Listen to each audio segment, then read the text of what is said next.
Welcome welcome to happy retirement presentation. आपण लगेचच प्रेझेंटेशनला सुरुवात करू. प्रेझेंटेशन सुरू करण्यापूर्वी आम्ही तुम्हाला 3 ॲश्युरन्स देतो. सगळ्यात पहिल्यांदा जी काही तुम्हाला पेन्शनची इन्व्हेस्टमेंट सांगू त्याच्यासाठी आम्ही तुमच्याकडनं कोणत्याही प्रकारचे charges as a consultancy charges कोणतेही घेणार नाही. It's a zero cost. Second, जी काही इन्व्हेस्टमेंट असेल ती तुमच्या बजेटप्रमाणे असेल. आणि थर्ड, सगळ्यात इम्पॉर्टंट, आम्ही आमच्याकडनं तुम्हाला कोणताही फोर्स होणार नाही की इन्व्हेस्टमेंटसाठी जे तुम्हाला बऱ्याच वेळा फोन येतात तशा प्रकारचे आम्ही कोणत्याही प्रकारचे आम्ही फोन्स वगैरे करत नाही. आमचा फॉलो फार रेअर असतो. 61% people live financially poor life. आपण आपल्या जवळपास नेहमी हे बघत असतो की जे काही सिनियर सिटीजन्स आहेत त्यातले बरेच लोक हे आर्थिक गरीब असतात. हे का होतं की एवढे वर्ष पैसे कमवले पण त्यांचा जो शेवट असतो त्यावेळी त्यांच्याकडे पैसे का नसतात. मोस्टली सगळ्या लोकांचा चार्ट असा असतो, अर्निंगचा जो चार्ट असा असतो की सुरुवातीला पगार कमी असतो, पगार वाढत वाढत वाढत जातो आणि एका सर्टन स्टेज नंतर आपली पूर्णपणे इन्कम बंद होते. सगळ्यांच्या मोस्टली लोकांबरोबर असंच होतं की अर्निंग एका सिच्युएशन नंतर खाली येते आणि बंद होते. तर ही सिच्युएशन आपल्यावर येणार आहे. आपल्याला माहिती आहे की माझ्यासोबत असं घडणार आहे. माझी इन्कम एका सर्टन लेवल नंतर माझी इन्कम बंद होणार आहे. तर मी या सिच्युएशनला तयार आहे का? No plan for worst situation, की ही अशी सिच्युएशन येणार आहे आपल्यावर की एक सर्टन लिमिट नंतर आपली इन्कम थांबणार आहे. आपल्याला माहिती आहे पण आपण त्याच्यावर जास्त काम नाही करत. सगळ्यांनाच पैसे जमा करायचे असतात. आता कोणाला विचारलं की तुम्हाला पेन्शन हवी आहे का, तर कोण नाही बोलणार आहे का मला पेन्शन नको आहे. सगळ्यांनाच पेन्शन हवी असते. पण प्रॉब्लेम कुठे होतो की सगळे प्लॅन करतात पण ते प्लॅन इम्प्लिमेंटेशन करायला लोक फेल होतात. लोकांना वाटतं की आपण पुढे जाऊन करू पुढे जाऊन करू पुढे जाऊन करू आणि शेवटी पुढे येतो आणि कधीच आपलं प्लॅनिंग सक्सेसफुल होत नाही. तर का होत नाही? No plan for worst situation हे आपण बघितलं. सगळ्यांना पैसे जमा करायचे असतात पण लोक फेल होतात. They focus on responsibility and avoid self value creation. हा शब्द लक्षात ठेवा, सेल्फ व्हॅल्यू क्रिएशन. की ती लोक सेल्फ व्हॅल्यू क्रिएटच नाही करत. त्यांचं पूर्ण आयुष्य रिस्पॉन्सिबिलिटीमध्येच जातं. शेवटी हा एक पार्टच आहे. रिस्पॉन्सिबिलिटी पूर्ण कराव्याच लागतात पण हे रिस्पॉन्सिबिलिटी पूर्ण करण्यामध्ये आपली सेल्फ व्हॅल्यू क्रिएट करायला ते विसरून जातात. रिस्पॉन्सिबिलिटी कोणत्या कोणत्या असतात? फूड असतं, एज्युकेशन असतं, बिल्स असतात, रोजच्या गरजा असतात, शॉपिंग असते, एन्जॉयमेंट असते, एक्स्ट्रा खर्च असतो. जो काही काही खर्च असतो या सगळ्या रिस्पॉन्सिबिलिटी तो व्यक्ती पूर्ण करत असतो आणि त्या पूर्ण करण्यामध्ये तो त्याची सेल्फ व्हॅल्यू क्रिएट करायची राहूनच जाते. बरोबर आहे ना? रिस्पॉन्सिबिलिटीच्या याच्यामध्ये रिस्पॉन्सिबिलिटी त्याच्या एवढ्या असतात आणि रिस्पॉन्सिबिलिटी संपतच नाही ना कधी. रिस्पॉन्सिबिलिटी आज आहे, उद्या आहे, 15 दिवसानंतर आहे, महिन्याभरानंतर आहे, 6 महिन्यानंतर आहे, वर्षभरानंतर आहे. हे लाईफ टाईम चालत राहतं की रिस्पॉन्सिबिलिटी पूर्ण करण्यामध्ये त्या व्यक्तीचं पूर्ण आयुष्य निघून जातं आणि सेल्फ व्हॅल्यू क्रिएट करायची राहून जाते. भरपूर लोकांचा सेव्हिंगचा फॉर्म्युला असतो तो चुकीचा असतो. 90% लोकांचा सेव्हिंग फॉर्म्युला हा चुकीचा असतो की अर्न करतात, त्यातला खर्च करतात आणि उरलेलं सेव्हिंग करतात. मोस्टली लोकांचा हाच फॉर्म्युला असतो, अर्न, एक्सपेन्सेस, जे काय उरलं तर सेव्हिंग, नाही उरलं तर नाही सेव्हिंग. याने काय होतं की पूर्ण आयुष्य निघून जातं पण सेव्हिंग काही होत नाही. श्रीमंत लोकांचा फॉर्म्युला कसा असतो? ते अर्न करतात, 20% सेव्ह करतात आणि उरलेल्या पैशामध्ये एक्सपेन्सेस मॅनेज करतात. आय रिपीट, उरलेल्या पैशामध्ये एक्सपेन्सेस मॅनेज करतात. तर यावरून आपल्याला कळतं की आपले जे सेव्हिंगचा फॉर्म्युला चुकीचा आहे. अर्न, सेव्हिंग केली पाहिजे आणि त्यातला उरलेल्याचा खर्च केला पाहिजे. आपण उलट करतो, अर्न करतो, पहिला खर्च आणि उरलं तर उरलं, नाही तर नाही. हा खूप लोकांचा प्रॉब्लेम आहे. असं नाही की मी कोणाला पर्टिक्युलरला टार्गेट करतोय पण हा मोस्टली सगळ्यांचा प्रॉब्लेमच आहे. हा ही इमेज काय सांगते आपल्याला? तो छोटा मुलगा सांगतोय वडिलांना की पप्पा daddy, I am not your retirement plan, I have my on plan. It's time you make your on retirement plan. तो सांगतो की माझे स्वतःचे काही प्लॅन आहेत, तुम्ही माझ्या भरोश्यावर तुमची रिटायरमेंट प्लॅन करू नका. मी तुमचा रिटायरमेंट प्लॅन नाही आहे, कारण माझे स्वतःचे प्लॅन्स आहेत. आपण जे बघतो, जे आता भरपूर घरामध्ये वाद असतात की वृद्धाश्रमाची संख्या वाढायला लागली, लोक बाहेर जातात तिथे राहतात, फार वाईट वाटतं बघून. पण याच्यामागे रिझन्स काय आहेत की जेव्हा आर्थिक चणचण असते आणि आर्थिक तंटा होतो ना, तेव्हा त्यावेळी या सगळ्या गोष्टी दिसतात. Are you with me? कळतंय तुम्हाला की तो मुलगा पण मोठा होणार आहे, आणि तो मुलगा जेव्हा त्याचा मोठा होणार आहे तेव्हा त्याच्या रिस्पॉन्सिबिलिटी असणार, त्याची मुलं असणार, त्याची बायको असणार, त्याच्या जबाबदारी असणार, त्याचे काही प्लॅनिंग असणार. आणि त्याच्यामध्ये तो म्हणलं की तुम्ही तुम्ही अर्न करता, तुम्ही तुमचं प्लॅनिंग करून ठेवा आताच, तुम्ही माझ्या भरोश्यावर राहू नका. तो सांगतोय हेच कारण आहे, ऍक्च्युली मेन कारण आहे की आपल्याला आपलं जे रिटायरमेंटचं प्लॅनिंग आहे ते आपल्याला खूप आधी करून ठेवायला लागतं. मग अशा आपण बघितलं सेल्फ व्हॅल्यू रिस्पेक्ट. एक उदाहरण आहेत, आपण 2-3 उदाहरणं बघू.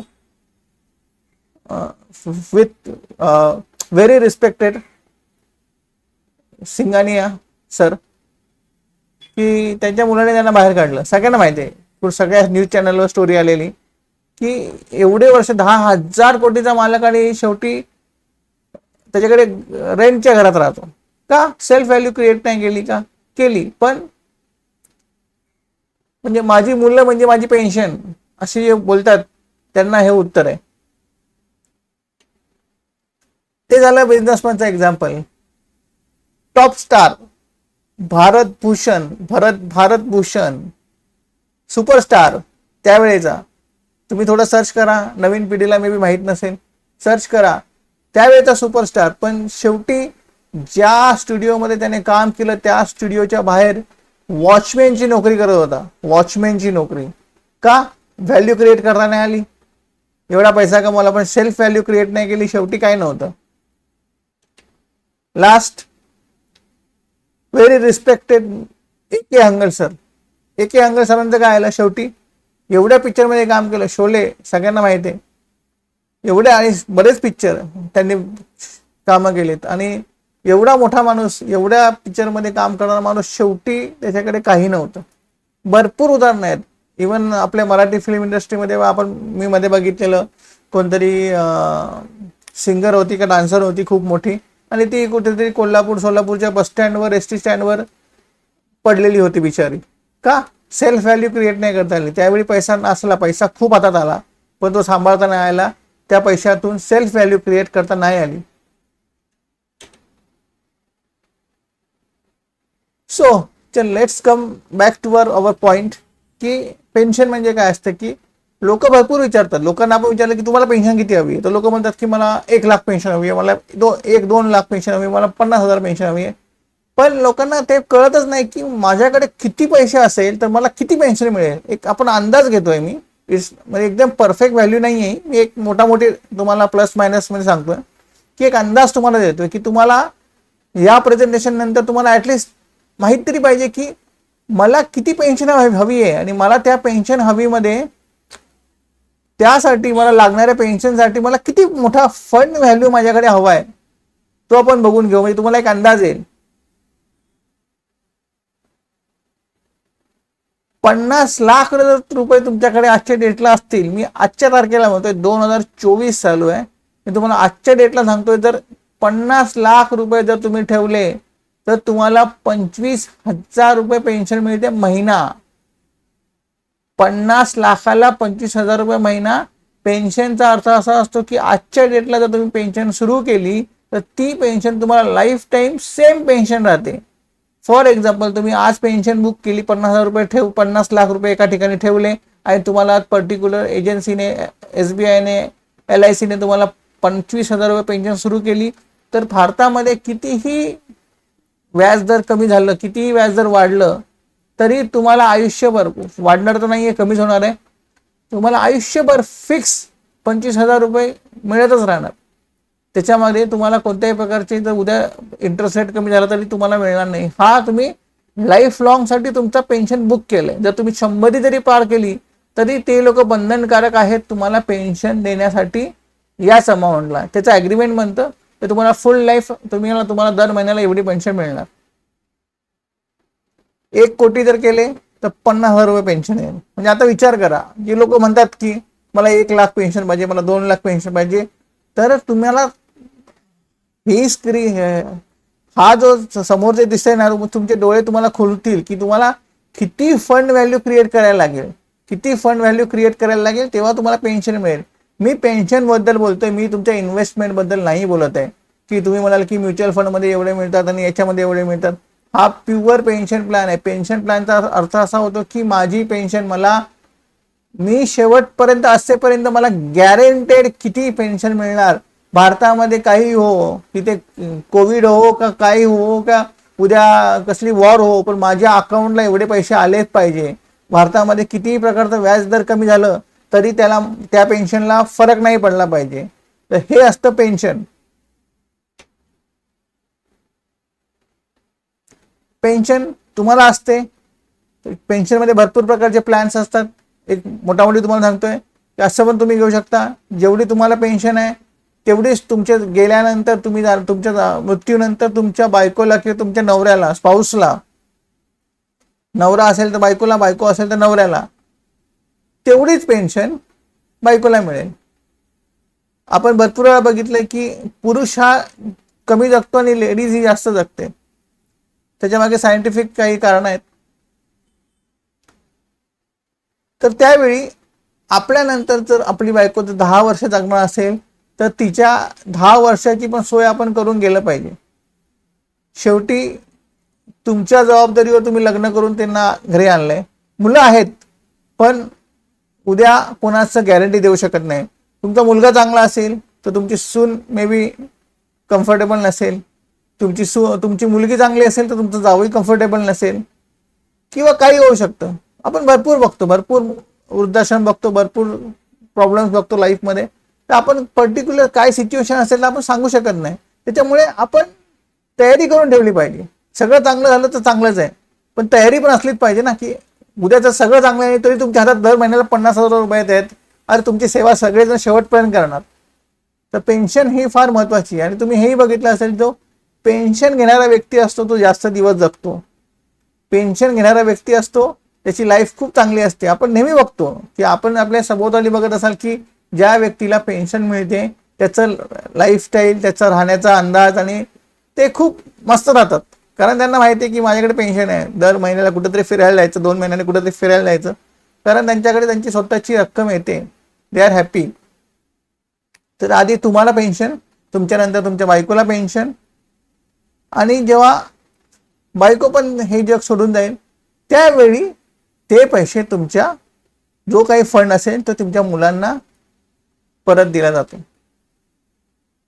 हे सगळ्यात महत्त्वाचं ही फंड आहे की तुमचा जो फंड व्हॅल्यू आहे तो तुमच्या मुलांना परत दिला जातो. अशा प्रकारे पेन्शन चालते. तर कोणाला काही क्वेश्चन असेल तर तुम्ही शेवटी मला विचारू शकता. सगळ्यात पहिल्यांदा एक ऑप्शन असतो पेन्शन घेण्याचा की तुमच्याकडे रिटायरमेंट झालेले लोक असतात, माझ्याकडे 50 लाख रुपये आहेत, माझ्याकडे 1 कोटी आहेत, की हे घे आणि मला पेन्शन सुरू कर. तर ती लगेच सुरू करता येते. तुम्ही या महिन्यात पैसे दिले तर पुढच्या महिन्यात तुम्हाला पेन्शन सुरू होऊ शकते. ऑप्शन 1 आहे की पैसे रेडी आहेत, पेन्शन सुरू करायची आहे. तुमच्याकडे मोठी रक्कम आहे का आता सध्या कोणाकडे? की नाहीये, आपल्याकडे रक्कम नाहीये, मोठी रक्कम नाहीये. मग अशा वेळी काय करायचं की बाबा माझ्याकडे रक्कमच नाहीये, मी अजून सुरुवातच करतोय, माझा एज 35 आहे, माझा एज 40, माझा एज 45 आहे, मला प्लॅन करायचे, पण माझ्याकडे एक रकमी अशी मोठी रक्कम नाही की उद्या लगेच मला पेन्शन सुरू करायची. दुसरा ऑप्शन असतो buy on EMI. Start now. Self value create करायला आजच सुरुवात करा की मला माझं 60-65 नंतर माझा अर्निंग बंद होणार आहे, मला माझा कोणाचा बोजा, मला ॲज अ बोजा म्हणून कोणावर पडायचं नाहीये, मला माझी लाईफ शांतपणे जगायची आहे. शेवटी मला माझे हात उलटे करायचे नाहीयेत. त्याच्यामुळे आजच्या डेटला तुम्ही तुमचा पेन्शन EMI वर स्टार्ट करू शकता. तुमचं जे काही बजेट आहे त्यानुसार तुम्ही पेन्शन प्लॅनमध्ये इन्व्हेस्टमेंट करू शकता आणि तुमचा फंड क्रिएट करू शकता. शेवटी फंड क्रिएट करणं फार गरजेचं असतं. आपण तो फिगर बघितला, 1 कोटीला किती पेन्शन येते, 50 लाखाला किती पेन्शन येते. अरे मग मी कधी 1 कोटी जमा करणार आणि मी, अरे मग काहीतरी जमा करायला सुरुवात करा. भरपूर ऑप्शन आहे. 2,000 रुपये महिना, 1,000 रुपये महिना, काहीतरी सुरुवात करा. आपल्याकडे भरपूर प्लॅन्स आहेत, त्याच्यामध्ये आपण छोटी छोटी अमाऊंट जमा करून त्याच्यावर चांगल्या प्रकारे इंटरेस्ट कमवून आपली एक चांगली स्टँडर्ड एक फंड तयार करू शकतो. आपल्याकडे भरपूर प्रकारच्या स्कीम्स आहेत आणि सगळ्या गव्हर्नमेंट अप्रूव्ड आहेत. SBI लाईफच्या आहेत, LICच्या आहेत. तर आपण ते करू शकतो की आपल्याला फंड क्रिएट करायचं. आपण नुसता फंड क्रिएट नाही करत आहे, आपण आपली सेल्फ व्हॅल्यू क्रिएट करतो. तो शब्द लक्षात ठेवा, सेल्फ व्हॅल्यू क्रिएशन. तुम्ही हा फंड क्रिएट करता तुमच्या सेल्फ व्हॅल्यू क्रिएशनसाठी. जर तुम्ही सेल्फ व्हॅल्यू क्रिएट नाही केलं, शेवटी आपण मगाशी बघितले तीन जणांची, त्यांची काय अवस्था झाली, त्या प्रकारे आपली अवस्था नाही झाली पाहिजे. आपल्याला 60 नंतर कोणी विचारलं नाही पाहिजे की तुम्ही आयुष्यभर काय केलं. हा प्रश्न होतो, नक्की होतो. जेव्हा तुमचं अर्निंग कमी होतं आणि जेव्हा तुम्ही शांत बसलेले असता नवरा बायको, तेव्हा बायको नवऱ्याला विचारते तुम्ही आयुष्यभर काय केलं, कुठे होते, आता आपण काय करायचं. जेव्हा घरात भांडणं होतं आणि कुठे जायचं असतं, मुलाकडे पैसे मागतात, मुलं पैसे देत नाहीत, तेव्हा ते बायको विचारते तुम्ही कमवायला गेलेलं, तुम्ही आयुष्यभर काय केलं. सेल्फ व्हॅल्यू क्रिएट करणं फार गरजेचं असतं. लक्षात ठेवा, सेल्फ व्हॅल्यू क्रिएट करणं फार गरजेचं असतं. सेल्फ व्हॅल्यू क्रिएट होते तुमच्या छोट्या छोट्या सेव्हिंग्सनेच. तुमची इन्व्हेस्टमेंट प्रॉपर असेल तर तुमची सेल्फ व्हॅल्यू क्रिएट होईल, अदरवाईज तुमची सेल्फ व्हॅल्यू क्रिएट होणार नाही. तुमचा बजेट काय आहे तो आम्हाला सांगा. आम्ही त्या प्रकारे तुमचं जी काही छोटी अमाऊंट आहे, मोठी अमाऊंट आहे, त्या प्रकारे आम्ही तुमचं पेन्शन प्लॅन करून देऊ प्रॉपर.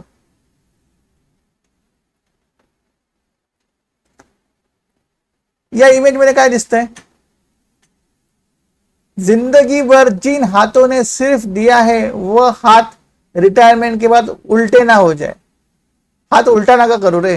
की तुम्ही ज्या पूर्ण मोस्टली खूप लोकांना सवय असते की नेहमी देत असतात की छोटा कमवणारा व्यक्ती असतो त्यालाही द्यायला आवडतं, मोठा खूप करोडपती त्यालाही द्यायला आवडतं. ते हात कधी उलटे नाही झाले पाहिजे. आफ्टर 60 आफ्टर 65 जेव्हा आपली रिटायरमेंट होईल तेव्हा हात उलटी नाही झाली पाहिजे. त्यासाठी त्या हात उलटे नाही होण्यासाठी आपल्याला सगळ्यात गरजेचं आहे पेन्शन जरुरी आहे. आणि पेन्शन नुसती पेन्शन नाही आहे, ही आपली सेल्फ व्हॅल्यू क्रिएशन आहे. तर तुमचे जे काही प्रश्न असतील, जे काही तुम्हाला याबद्दल तुम्हाला विचारायचं असेल, तुम्ही आम्हाला विचारू शकता. परत एक रिमाइंड करतो की तुम्हाला सुरुवातीला आम्ही 3 ॲश्युरन्स दिलेले. आम्ही जी काही पेन्शन तुम्हाला इन्व्हेस्टमेंट करायची आहे ती तुम्हाला प्लॅन करून देऊ. ते फ्री ऑफ कॉस्ट, कोणत्याही प्रकारचे चार्जेस घेणार नाहीये. तुमचं जे काही प्लॅनिंग असेल ते तुमच्या बजेटप्रमाणे असेल. No force for investment. आमच्याकडनं तुम्हाला फक्त कन्सल्टन्सी दिली जाईल. डॉक्टर तुम्हाला गोळ्या लिहून देतो, तुमच्या मागे येत नाही बघायला की तुम्ही गोळ्या घेतल्या की नाही. हेच आमचं काम आहे.